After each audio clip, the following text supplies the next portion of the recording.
హనుమంతునికి చిన్న వయసులో ఉన్నప్పుడు ఏది చూసినా తెలుసుకోవాలని, నేర్చుకోవాలనే జిజ్ఞాస చాలా ఎక్కువగా ఉండేది.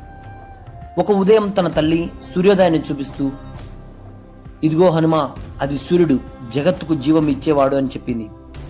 హనుమ సూర్యుని చూస్తూ ఆశ్చర్యపోయాడు. ఇంత ప్రకాశవంతమైన ఆ సూర్యుని నేను గురువుగా చేసుకుంటే ఈ ప్రపంచంలోని జ్ఞానాలన్నీ నాకు వస్తాయి అని తలచి తన మహావేగంతో ఎగిరి సూర్యుని వైపు బయలుదేరాడు.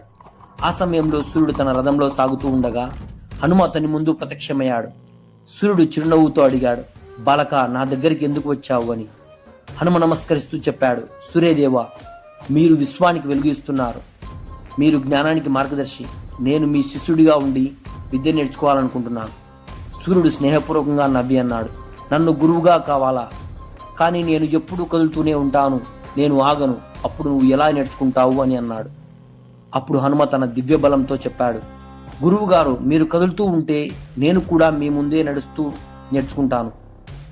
మీరు ఒక్క క్షణం కూడా ఆగాల్సిన అవసరం లేదు" అని అన్నాడు. సూర్యుడు హనుమంతుని భక్తి సంకల్పం చూసి ఆశ్చర్యపోయాడు. అతన్ని తన శిష్యునిగా అంగీకరించాడు. సూర్యుని కాంతిలో హనుమ ప్రతిరోజు నడుస్తూ వేదాలు, వ్యాకరణం, ధర్మశాస్త్రం, దివ్యజ్ఞానం అని నేర్చుకున్నాడు. అలా హనుమంతుడు విద్య, శక్తి, భక్తి యొక్క సాక్షాత్కార రూపంగా నిలిచాడు. అతని భక్తి మనకు చెబుతుంది, మనలో అచంచలమైన సంకల్పం ఉంటే సూర్యుడే మన గురువు అవుతాడని.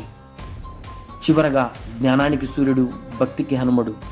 ఈ వీడియో మీకు నచ్చినట్లయితే ఒక చిన్న లైక్ చేసి మన ఛానల్ని సబ్స్క్రైబ్ చేయండి.